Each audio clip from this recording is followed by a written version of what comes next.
Namaskar. In this video, I would like to introduce you all Sri Ramanujacharya, Samatha Murthy, and why Sri Ramanujacharya is called Samatha Murthy, a brief biography of him. Sri Ramanujacharya, a saint, worked for two issues. One is reforms in the religious practices, and the second and most significant one is spirituality to the people at the grassroots level who were completely neglected by the intellectual strata. These people were socially, economically and educationally very backward and were the ignorant victims of social evils. He worked to bring all under one group called human race. Entire life he worked intensely for the progress of spiritually neglected strata of the society. That is why he is addressed with love and devotion as Samatha Murthy, who treats every person on the same status and all are equal, all human beings are equally qualified to enter the path of spirituality and bhakti. Swami Vivekananda says beautifully, Ramanuja, with a most practical philosophy, a great appeal to the emotions, an entire denial of birthrights before spiritual attainments, and appeals through the popular tongue, completely succeeded in bringing masses back to the concept of spiritual and Vedic life. So beautiful.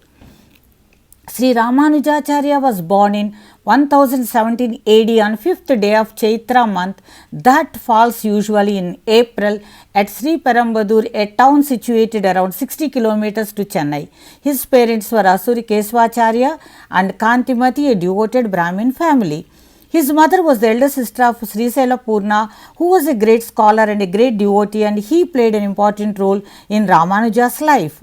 After the birth, looking at the boys, this young boy Ramanuja, scholars predicted that he was not an ordinary boy, he came to this world with some divine task. As a student, Ramanujacharya was very brilliant and his teachers were surprised at his sharp intelligence. He learned every concept with deep devotion. He was Ekasanda Grahi, means learns if listens once from teacher and remembers forever. When he was still young, he met a great devotee of Varadaraja Swami of Kanchipuram. His name was Kanchipurna. When Sri Ramanuja was about to touch his feet to take blessings, Kanchipurna refused on the ground of his caste and said, I am a Sudra, how can I allow you to touch my feet? You are a Brahmin. Ramanuja was very sad and said, this is my bad luck. The caste deprived me from blessings of a great Bhagavatar. Then he said, only who is a genuine and deeply devoted to God is real Brahmin. Sir, you know that Tirupaval were born in low caste but worshipped by Brahmins also.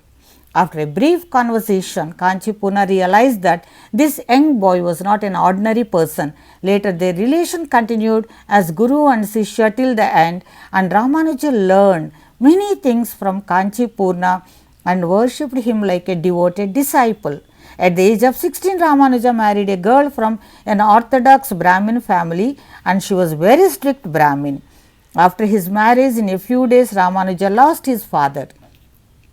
Later, he along with his mother and wife shifted to Kanchipuram for his education. He joined in a Gurukula of Yadav Prakasha but suffered a lot because of his guru Yadav Prakasha, who was unable to accept the sharp intelligence and wisdom of Ramanuja. His jealous reached to such an extent that he planned to kill Sri Ramanuja. Sri Ramanuja escaped with the help of his cousin Govinda from this plan. In the words of Sri Ramanuja, Jagannatha Sri Mahalakshmi and Sriman Narayana came in the form of hunter couple and saved him from a dense forest, and with their help he reached home safe. Maybe because of this wonderful experience, Sri Ramanuja was more on Bhakti Marg, that is the path of devotion. In the early part of Ramanuja's life, Mahapurna, another great person, played an important role. Ramanuja went searching for him, and through him he was initiated into Vaishnava Sampradaya. Mahapurna was also a non-Brahmin but a great devotee, and all respected him as Bhagavatar. Ramanuja learned about the life of all great devotees of Vaishnava Pad, and he also learned Nyasa Tattva and Gita Sangraha and Vyasa Sutras, that is the Brahma Sutras, etc., sitting with him just like an obedient student. After completing his course, Ramanujacharya wished to honor his Gurudev Mahapurna, but Mahapurna along with his wife left without informing Sri Ramanuja because Sri Ramanuja's wife insulted them as they were not Brahmins. This created a deep hurt in Sri Ramanujacharya. On the advice of his Guru Mahapurna, he visited another great scholar and a Guru of those days. He is Gostipurna, and he requested him to give mantra, but he told Ramanuja to come after 2 days, and again after 2 days he postponed. In this way for several days Sri Ramanuja approached Gostipurna with a humble heart and obedient mind, but Gostipurna rejected Ramanujacharya for 18 times to give mantra. But 19th time when rejected, Ramanujacharya felt very bad and thought for himself that there must be some limitation, some impurity in me. That is why Gurudev is not initiating me into mantra. With this thought, tears rolled down and his sorrow found no limits. But he never blamed Gurudev. This is the matured behavior of great saints that we need to learn this lesson. Then Gostipurna felt sorry for him and gave him the 8-letter mantra and told him, this is the secret of secrets, you cannot give this mantra to others. If you give, you accumulate sin and will go to hell. Whoever practices this mantra with total surrender to Sriman Narayana, they will be blessed and go to Vishnu Padam. Ramanujacharya was very happy and thanked Gurudev and returning back to Srirangam. On the way back to Srirangam, suddenly a thought came to him. If any person chants this mantra, they will be liberated and reach Vishnu Padam. If I reveal this to others, I will go to hell. Okay, let it be. I am ready for any severe punishment, but I reveal this mantra to all to help others. This will be a great help to all, and all will be liberated and reach heaven. After this decision, he invited all the people whom he met on the way without any discrimination by saying, I will give you jewels whoever come to temple. People of all castes, all age groups, rich and poor, illiterates, literates, all gathered near the temple. Ramanujacharya climbed the top of Gopuram and explained them about the mantra and initiated them, all of them, to the mantra by chanting mantra loud and made them repeat it. The entire area was resounded with that mantra. It created a serene and wonderful ambience with chanting of mantra by thousands of people in one voice. This was what Sri Ramanujacharya wanted. This was his mission. This was his dream society where there is no discrimination. There must be one community called Jiva, in one land called Jagat, and one God Jagadishwara. When it was known by his Guru, his anger crossed all limits. But when he heard from Ramanujacharya his explanation, his intention, Guru was so much impressed at the broad mind and tender heart of Ramanuja and blessed Ramanuja. For the first time, Gurudeva felt the magnanimity that a Guru should possess from Ramanujacharya and realized that Ramanujacharya was not an ordinary person. The most important turn in the life of Ramanujacharya was when he was invited by Yamunacharya, the head of Vaishnava Math of Srirangam. Yamunacharya wished to make Ramanujacharya the next head to the Vaishnava Peetham of Srirangam. On his invitation, Ramanujacharya went to Srirangam, but unfortunately by the time he reached, Yamunacharya left his mortal body. He was very sad for missing such a great person, but he observed that 3 fingers of Yamunacharya's right hand were closed, and people were confused and started discussing the reason. Suddenly Ramanujacharya realized something and declared in loud voice that it is my promise that I protect ignorant people and make them well versed in Dravida Prabandhas. Immediately, one finger of Yamunacharya was opened. All were surprised. Then he declared, "For the well-being of the people, I will write Sri Bhashyam and establish the knowledge of reality."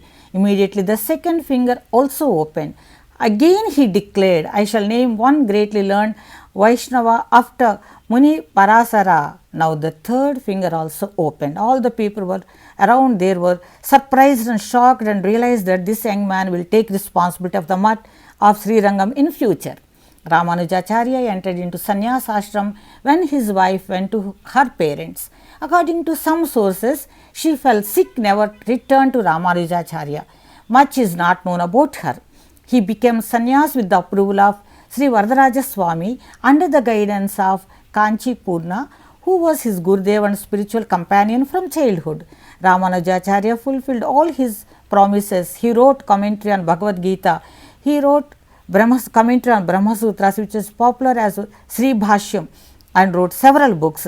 He established the path of Vaishnava Sampradaya, popular as Sri Sampradaya, and spread to the entire country. He opened doors of spirituality to all, irrespective of their caste, gender. All were initiated by Sri Ramanujacharya into Sri Vaishnava Sampradaya. He propagated Visishta Advaita and he says, Ishvara, Jagat and Jiva, all three are true, but Jagat and Jiva depend on Ishvara. He says, Chit Achit Visishta Ishvaraha and Ishvaraha Jagata Upadana Karanam. It means Ishvara is the cause of the world. Visishta Advaita and his philosophy is popular as Sri Sampradaya or Sri Vaishnava. In 1137, in the month of Magha, that usually occurs in February, Sri Ramanujacharya left his mortal body, became Nitya Nivasi in Vaikuntha Nivasam. Before leaving his body, at the request of his disciples, he ordered for his statue and he transmitted all his powers into the image and told his disciples, "This is my second body. There is no difference between myself and this image, and I will be in this body." His core message, he always stressed a point that there is no caste to the Atma, all are equal. When the caste discrimination was at its peak, he came to this world to create one world, one community, one God. So, oneness is his core message. He says, Bhagavan, Bhakta, Bhagavatar, all are same. If you praise his devotee, it is praising him. Through his teachings, his philosophy and his practice, he proved and became Samatha Murthy. He says, one's present life is entirely determined by his past karmas. So it is a waste of time to worry about it. Perform duties as service to God and remember God, devotee and devotion all are one and the same. If you serve his devotee, it is service to him only. There is no concept of caste to his devotee. That's all in this video. May the great Gurudeva bless you all.